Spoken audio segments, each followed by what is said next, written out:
Hello, everyone. You are listening to your Palm Beach Guide with the Palm Beach Chamber of Commerce. My name is Kiana Rivera, and we are here with our special guest, Gracie Gaylord. Hello. Thank you. Hi. We are so happy to have you on today. So I'm just going to jump in real quick and read your bio, and then we will start from there, okay? Okay, perfect. Sounds good. So originally from Seattle, Washington, Gracie Gaylord fell in love with the beauty, art, architecture, and community of Palm Beach Island, inspiring her to move to this vibrant city.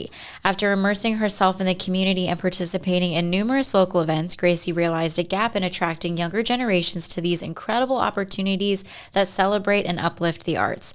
This realization motivated her to pursue the title of Miss Palm Beach USA, aiming to represent the city on a larger stage and advocate for a cause close to her heart. So I know there's more, but I want to jump in because I'm going to intertwine some questions into the rest of it. But wow, you are newly crowned Miss Palm Beach USA. Congratulations. It is an absolute honor. Thank you. I wouldn't want to represent any other city, but of course, except for, obviously Miss Florida, when I go to Miss Florida. Right. And it was a good start. Palm Beach is such a wonderful, unique place. And I've been fortunate enough to travel around and see a lot of different cities across the states. Obviously, I'm from Seattle. Yeah. So I've seen a lot of the West Coast and a lot of the East Coast. And Palm Beach is just, there's truly nothing like it. So walk me through. You grew up in Seattle, and what was that like? I mean, I've been to Seattle once. I went this past summer, and I did Mount Rainier. I hiked it. I did the whole thing. Beautiful. It was amazing. And of course, back then when I was in school, Twilight just came out. So I'm a big Twilight fan. Yes, Forks, Washington. Yes, exactly. Yes. Literally went to Forks, did the whole thing, met the nicest man. That's great. Literally, I walked into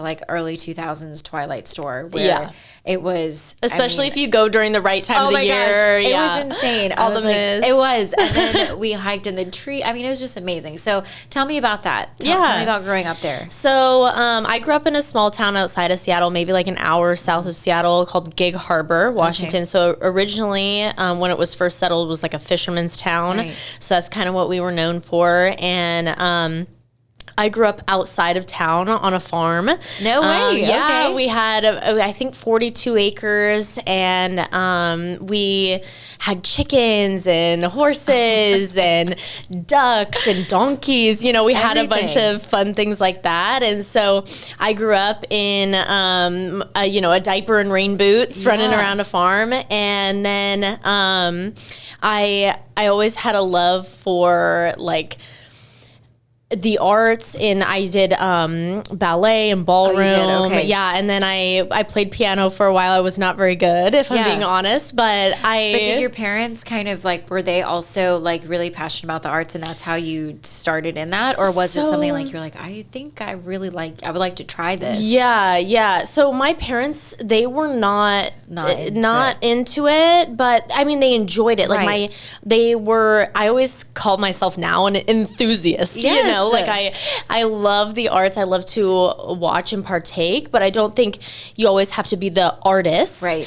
And that's something that is always missed. I have people, when I talk to them about the preservation of the arts and advocating for that and arts education, they're always okay, so you're an artist. And I'm you don't have to be an artist in order to love the arts.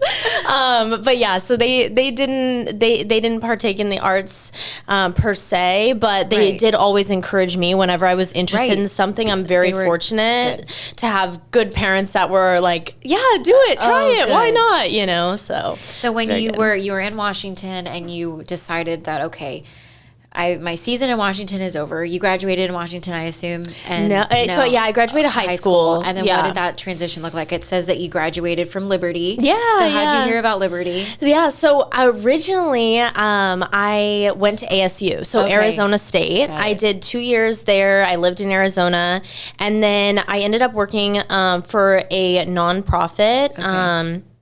That was based in Phoenix, outside of Phoenix.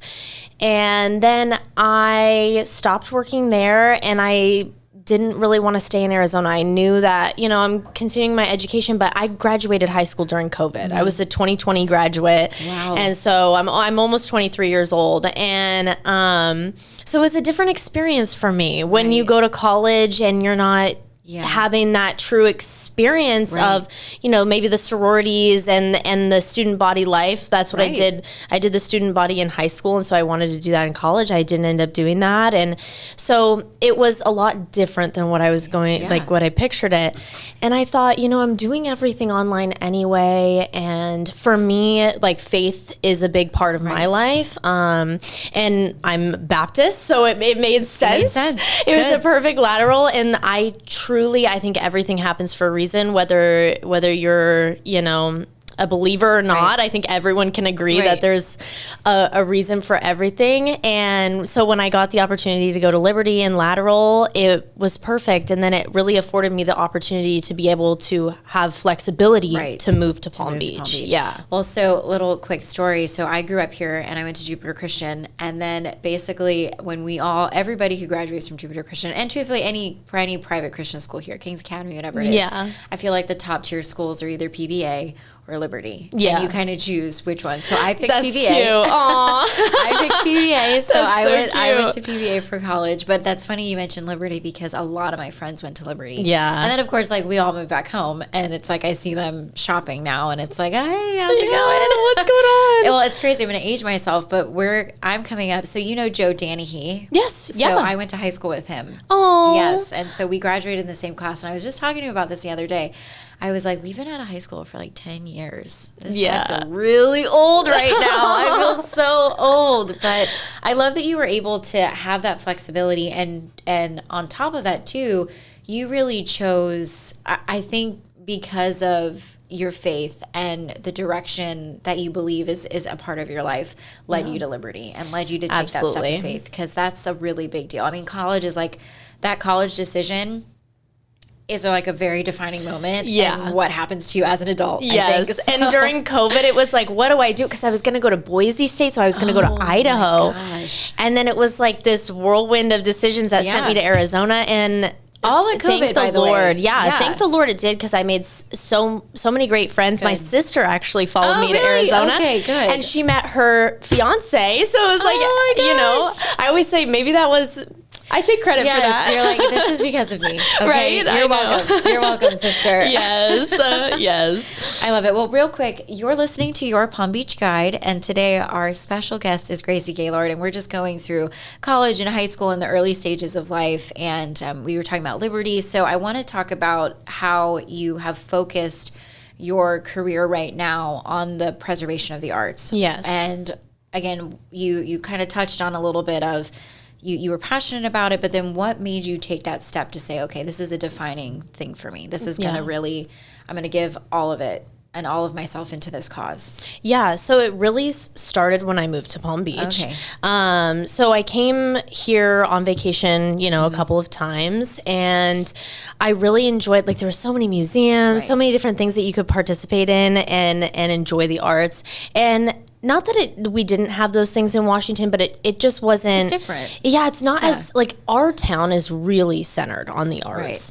Right. And so that was something unique that I really liked about it. And then when I moved here, I started attending different events and kind of looking, because I didn't know anybody, right? And I'm like, okay, I have to meet people. You know, I found the chamber, of course, and a wonderful way to meet people. And then I was looking at different, like, young professionals groups, and I found the symphony, the Four Arts Contemporaries, all these different things that I could be a part of as a young individual. And so I started participating. And then as I made friends in different spaces, they would say, oh, like, how did you get to do this? How did you get to do that? And I'm like, you guys should join these art groups. And they're a great way to meet other young professionals. And you get to enjoy music, or you get to enjoy these museums and different things like that. And so it really, but, you know, sometimes people are like, oh, like, you know, they think it's going to be boring or something like that. And there's just they have this preconceived idea of art that isn't necessarily what I would say is true. Exactly. There's so many different things. And that's the great thing about Palm Beach is if you say you're not as big into the symphony, but you love the opera, or even like the Kravis Center, the Norton, there's so many different things that you could kind of branch out into and really find a niche that you enjoy.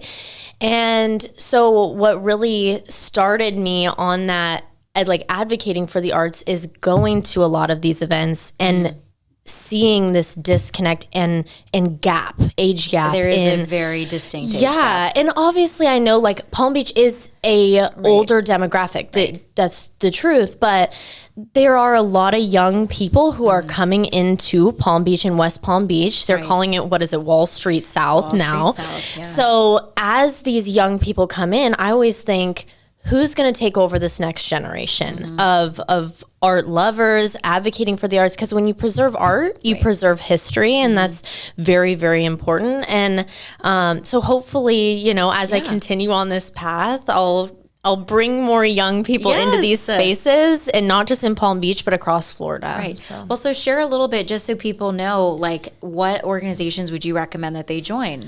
Oh my gosh. You know, I love the Symphony. The Symphony puts together fantastic. Shout out David McClymond and the entire team at the Symphony. You guys have our hearts. They are fantastic, and they're young professionals. I mean, there's really no young professionals like the Chamber, I do have to say. Like you guys do an incredible job.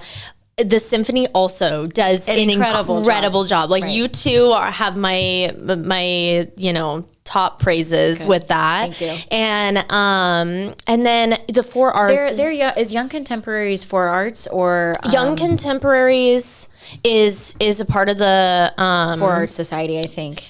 I always forget because we have so many young friends groups, so I can't remember. I think it's Young Friends of the Symphony. Yes, and then the Young Contemporaries with the Four Arts. And the Young Contemporaries is awesome too. Very, very great. And I got involved with them through Kristen Alo. I'm sorry if I pronounced that wrong, Kristen. You're amazing. I love you. But she is a Benjamin graduate, so she also grew up here, and she's been with the Four Arts forever. So anyway, sorry to interrupt you. No. But Four Arts Contemporaries as well. Four Arts Contemporaries for sure. There's another one I'm missing, and maybe I'll think of it. But I feel like I go to so many different events to participate in great things, and I forget when people ask me, I guess. Oh my gosh.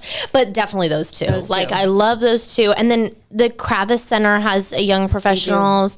So does, or Norton does. I forgot about the Norton. Yeah, Norton does too. Norton does. And they do a Art After Dark. Love that event. Love that. I think it's every Friday. Yeah, every Friday. It's the first Friday or every Friday? I don't remember now. I thought it was maybe I'm wrong. Fridays. No. I'm probably wrong because I haven't been in so long, but I remember it was happening every Friday. So it's probably great just the place first to Friday meet like a really diverse group of people and the museum at nighttime. Honestly, every museum needs to take on that idea because there's something about going to a museum at night that just makes you feel absolutely amazing. Yeah. So, I mean, I don't know. It's definitely magical. And, you know, the Norton is just such a beautiful place. And same with the Sculpture Garden. And I've been to some really great events at the Sculpture Garden. Yes. I think they may have... I don't know if they have a young one per se, but I know that they do have a membership of the Sculpture Garden, and they do great events there as well. So I would definitely recommend. I think too, just what you were talking about, how you saw that drastic age gap. I think it's great that you are taking hold of this next generation that says you can be passionate about the arts and still be young. Because I think everybody thinks of the arts as a more seasoned kind of hobby, or even not even a hobby, but just a more seasoned sort of interest. And I love that you have really just kind of demolished that idea. I mean, you're like, no, this is not true. Yeah. Well, and it's funny because like I kind of mentioned earlier, people will say like, oh, like I want to make business connections. I want to meet people. They're trying to advance themselves in their career at our age. Right. And they're like, oh, but I don't know that going to that arts event would help me. And I'm like, you don't understand like the demographic of people at these arts events. I truly couldn't recommend any other event more than to go to these arts events. I believe that there's, you know, people will say, oh, I don't want to, there's a lot of older people. Who do you think is going to teach you in business? Like, you know, you may not make a sale off of them or make money off of them, but sometimes their knowledge is enough. Right. So. I think too, I love that you said that because I feel like sometimes this gets lost with the younger generation where the focus is make the sale, make the pitch, and just continue to climb that corporate ladder. Whereas a lot of these relationships that you're building, especially in your instance, it's those conversations that really kind of set you apart from the others. And it's like, if you're willing to sit and take a moment to slow down, because again, all the seasoned professionals were just like you, probably in a more intense environment, in a more intense economy, whatever it is. And now they have decided to be like, I've lived mine. I'm going to release that to the next generation. However, you still can't forget the just immense amount of knowledge that they have. And honestly, most of the time, they're always willing to talk to you. Yeah. They just want to talk and continue to share that. And believe me, ask the questions. Like I have a really solid group of girlfriends who are all at least 25 years older than me, or 10 to 15 and you don't even think about it. You don't think about the age, because you realize you have so much in common. One, just for us, it's like we're women. We all go through the same sort of seasons of life that we're trying to navigate through. And you can give a new perspective as a young person, and they can then, they've experienced. So I love that you said that. That's really important. Yeah. I think, with you can truly learn from all different kinds of people, and you don't always have to be trying to make that sale. And hopefully, when you go to these events, like what I've noticed, especially in Palm Beach, is it's all about the relationship. Right. And so you don't need to, there's people that I've met and I don't even tell them what I do as my like job, because they'll find out. Right. But I want them to not feel like I'm selling them, because genuinely I want to know them as a person and work with them as a person. And before I ever try and, cold pitch them. I know, right? You're like, okay, this is do too their much. Business. Yeah, this is like too much. And Palm Beach, I feel like, especially people who are older, they'll be a little bit more set in their ways, or the people they use. So you do have to create a personal relationship with them in order to make them want to switch to you for their service or something, especially if, I'm in marketing. Yeah. And so in order to a lot like businesses and stuff, a lot of them have their marketing people, and they're set in their ways forever. And I've had people where I met them right when I moved here, and they're like, oh, that's so great that you do this. I have somebody. And I'm like, that's fine. That's great that you have somebody.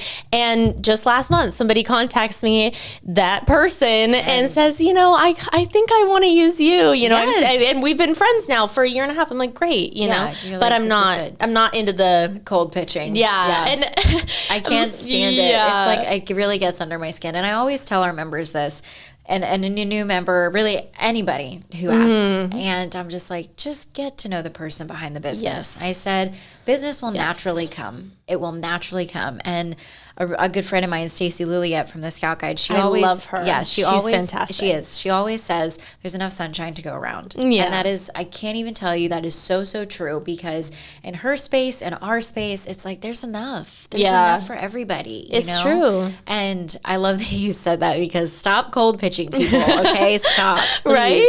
Right? For all of our sakes, just stop. Yes. But you mentioned you were in marketing, so I want to talk about Shilling. Yeah, Shilling Social. Kind of walk me through, it's a media marketing and advertising agency. Walk me through how you got into that space. You went to school, I assume, for this at Liberty? So, I did. I graduated with a degree in strategic marketing management. Okay. So it all started when I was 13 years old. Yeah. I kind of found a love. I would make these YouTube videos. Yes. Okay? Oh my gosh. Okay. And so you were a YouTube creator. Yes. And I would go to VidCon, BeautyCon, and I would make videos doing my hair and my makeup and all this stuff. And I loved it. And then, I started posting these things, and my uncle, I got pretty good. I was really good at editing. I would use all the expensive Final Cut Pro software and everything.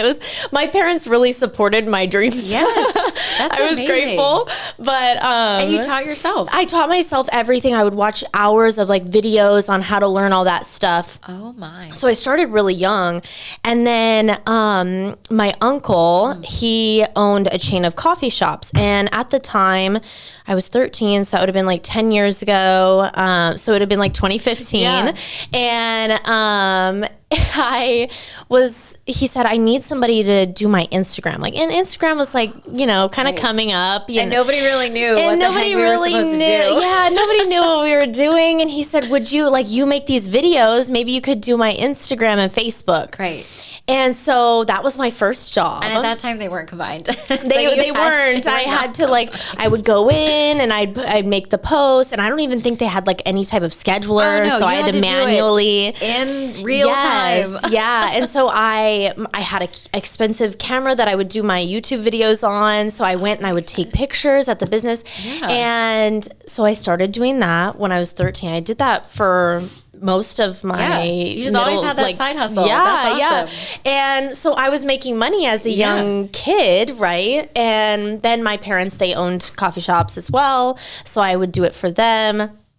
And I kind of just started to fall in love with, I knew I wanted to go to school for business, but I didn't know I wanted to do marketing. I originally went for finance to ASU, and I don't know why I was surprised, but it's a very male-dominated field. So when I walked into the school at ASU, I was like, there's no women here, which isn't terrible, but I was a little like, oh, I don't know if this is really for me, you know? So then I ended up switching my degree to marketing, and when I moved to Liberty, I got a little bit more specific with marketing management.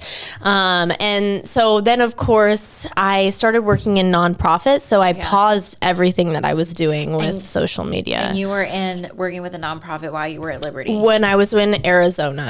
So when I went to ASU. So when I started going to college, I kind of stopped doing the marketing thing. I stopped working for my uncle and for my parents, and I really just tried to focus on everything that I was doing in Arizona and my life there. And then while I loved working for the nonprofits that I was working for, I just, like, it wasn't my passion like working for them. I didn't, like, until I kind of went back to marketing, I was like, I think this is just always where my heart has been and what I love to do. And like anything that has to do with creative direction and just planning shoots and how we want things to look and making things pretty. That's what I really like to do. So then when in 2023 of August 2023, I was just about to move here, and I decided, you know, I had some clients that I had started establishing in Arizona that worked in real estate specifically. So I started doing their marketing, and I thought I'm making enough money to turn this into a business. And my parents, they're entrepreneurs, and so they're like, do it. Like, they're like, this is how you do it. This is how you set up an LLC. This is how you do this. Again, very fortunate to have the parents that I do. And I'm grateful, because otherwise I would have been like, I guess I'm going to YouTube, you know, to figure this out, which is a good way too, you know. It's a great way to learn if you don't have the resources. And so I started my own business in 2023, and I moved here, and then I've been working on building my base here. And primarily it is in real estate, because my family works in real estate. My dad does. So I have a lot of background knowledge. I actually got my real estate license when I was in Arizona. And so because of that, it makes it easier for me to market real estate agents, because I know. You understand all the nuts and bolts behind it. Exactly. So I know like topics that are good to talk about, not talk about, you know, that type of a thing. And then now being here, I really want to try and like branch out from the real estate field into other fields. So tell me about the name. Yeah, so Schilling is my great-grandmother's last name. So my name is Gracie Solange Gaylord. Her name is Solange Schilling. And it's, thank you. Oh, wow, that's really pretty. She looked a lot like me. She was Swiss French, and I am gonna butcher the name, but she was from a small town called Le Chaux-de-Fonds in Switzerland. French people say it so much prettier than I do. And I guess I'm French technically, somewhere from her. But she immigrated here in, I believe, 1908 with her father when she was very young, and that whole side of my family is like, I'm very in touch with that side of my family. I love, you know, researching the lineage and everything. So it was just really important to me that I found something that was related to my lineage, but I didn't want to use my last name. I wanted to be able to separate myself. Just from a business perspective, if I ever wanted to sell my business, I didn't want my last name to attach to it. Smart. So yeah, that's why I went with that. But I love it. She was a beautiful soul. And your family's still in Washington? Majority. Yeah, okay. I think most of them. My sister's now in Arizona. Right. She is engaged. Yes, with her fiance. I think they're moving to Alabama. He's in the military. And then my mom, she's here most of the time with me. And my dad comes back and forth and visits us. I always say my parents are still together. When Dad just stays in Washington like a trooper and continues to work, and he comes and visits us. My mom said, "You can come visit me. I'm not coming to visit you. I don't want to go back to the cold." There you go. Yeah, it's probably so cold actually right now. Oh right? yeah. Snow. The hard thing with Washington is it's like a cold rain. It's like a freezing rain, so you get like that to the bone cold. You can never get warm. Yeah, and the Puget Sound, people are like, "Oh, it snows there." And yes, in Mount Rainier, where you had said you went. It snows, but when you're close to the water, it just doesn't snow like the mountains. You know what I mean? You're like, it just is wet. Yeah, all the time. wet all the time. Yeah. Oh my gosh. Always in raincoats. You can't wear cute outfits and fun dresses. Feel like it's always just like bundled up. Yes. But I love, and then real quick, because I won't keep you super long, but I want to talk a little bit again about Miss Palm Beach. Yeah. Because we didn't touch that. So when you decided to move here, why Miss Palm Beach? Why was that like, this is what I'm going to go for of all things? Yeah. You know? Yeah. So I've had friends that competed in the America system and the USA system. Okay. I'm a part of the USA system, which is all a part of like Miss Universe. Okay. And they had encouraged me. I had a Miss Arizona America friend encouraged me to do Miss America, and then I had some Miss South Dakota USA and all around that were encouraging me. And I always was like, I don't know. I don't know if I want to do that. But now I'm so grateful, like out of all places to be able to represent like all cities, Palm Beach is so active with their community. They have so many events going on all the time. So there's a lot of opportunities for me to work with the community. Right. Recently I did the food bank. They did that great event at Bethesda and at Empty Bowls.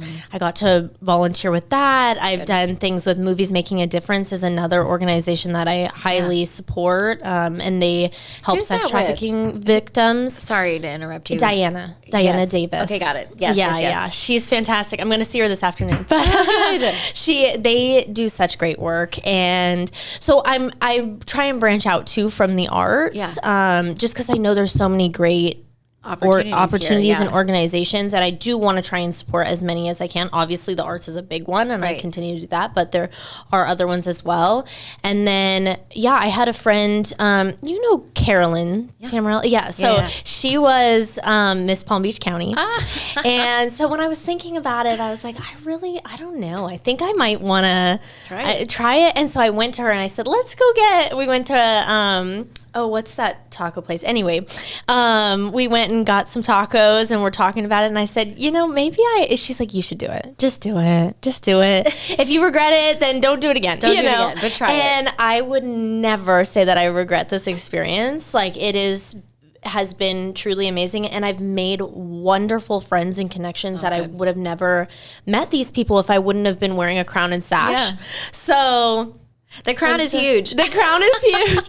And you know what? Do you have to like bobby pin that in? Like, thankfully, no. Okay. It has some combs on the side, but the Miss America crowns you have to bobby pin in. They're just by the way they're shaped. But yeah, Miss USA crowns you thankfully don't have to. Maybe with the Miss Florida one you might have to. I don't know. We'll see. Well, so what's next after this? Do you go back to compete again? Yeah, so I will compete for Miss Florida in May 23rd through the 25th. I'm very excited. It's coming up. I think we're definitely less than 100 days, maybe less than 80 days now. So it's coming up. I'm practicing all the time. I have an interview and then an on-stage portion. Okay. So we'll do interview and then swimsuit and evening gown is kind of like our thing that we do. And then we present our interview, I would say, is our most important part because obviously they're going to meet us and they're going to kind of catch our vibe with everything that we bring to the table, and not just with our professional background, but also with our platform. Right. And, you know, I really hope that there's a lot of platforms that I do see repeated, or people will advocate for, and they're all very important, but I rarely see anything that involves, I don't think I've ever seen advocating for the preservation of the arts. Wow. So I hope that it's unique, and I would love to see that on the state stage, and really, me being Miss Florida, I would want to continue to advocate for that across the state, because I think it's so important. Where does this competition happen? Orlando. So it'll happen in Orlando at the Dr. Phillips Center for the Performing Arts. Beautiful center. I think it was rated like top 10 most beautiful performing arts centers in the world in Orlando. Yes, I'm like, okay, Orlando really just, I guess, does it best. They've got everything. Disney World, everything. They've got everything. Smack dab in the middle of the state. I know. Oh my goodness. It's so funny, but it'll be, it used to be held in Coral Springs. So it used to be held in South Florida. And now they're holding it up in Orlando. And I mean, Jacqueline, our director, what a great choice from her and her team to move it to that Performing Arts Center. I mean, it's just beautiful. So I'm really looking forward to it. And then when you win, because we're just going to put that out there. Absolutely, okay, when you win, where do you go next? So from Miss Florida, it goes to Miss USA. So I will compete in Miss USA. I think last year Miss USA was in August. Okay. So it would probably be like a 3-month-ish turnaround to go to and represent Florida at Miss USA.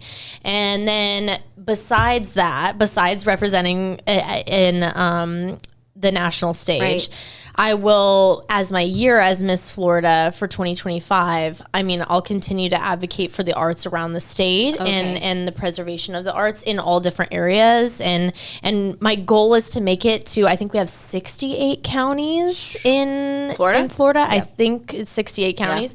And so my goal is to make it to as many of those 68 counties as possible. Oh, that's great. And do something with the arts. You're going to get a whole tour of Florida. I'm so excited. It is so Florida, beautiful. And, hopefully I want to make it out to the Everglades. I want to make it up to the Panhandle. Like, I want to make it everywhere and really try and expand and reach as many people as possible. So, and you guys have like a whole team that supports you during this whole this whole thing. Right? You're not just like out there doing it on your own, because that's really intense. It is definitely intense. And I think you have to be willing to take obviously you have a team, Jacqueline and her entire team, with the Miss Florida organization. Miss Florida USA, they will assist me in a lot, and they'll have events that they'll want me to go to, and then I'll also have your own events. I'll also, I already have a bunch of events here that I go to, and so I know that I'll continue to have those opportunities, and especially as Miss Florida USA, it will open so many doors for me to be able to continue that reach. So some of it will be me finding events, other ones it'll be like, hey, we want you to go to this. So it'll be a good mix, I'm sure. And I'm fortunate enough that I work for myself. So I have a very flexible schedule and a flexible career, and without, making my clients suffer, which I'm, I can go, if they said, hey, tomorrow I need you to be here, I'm able to do that. Okay, good. Hopefully we'll see when I win. Yes, when you win. We're going to put it out there. We're putting it out there. Yes, manifestation. Well, Gracie, thank you so much for being on today. Thank you for having me. It's been an honor. It's been really great getting to know you. We haven't ever sat down and had a talk, so I can't believe this was our first conversation, and on the podcast, of course. It was very, very real and very organic, which I love about this space. But tell people how they can get a hold of you. Are you on social media? Plug your business. Do all the things. Yes. So you can follow me on Instagram at Gracie Gaylord, and my business is Shilling Social on Instagram as well.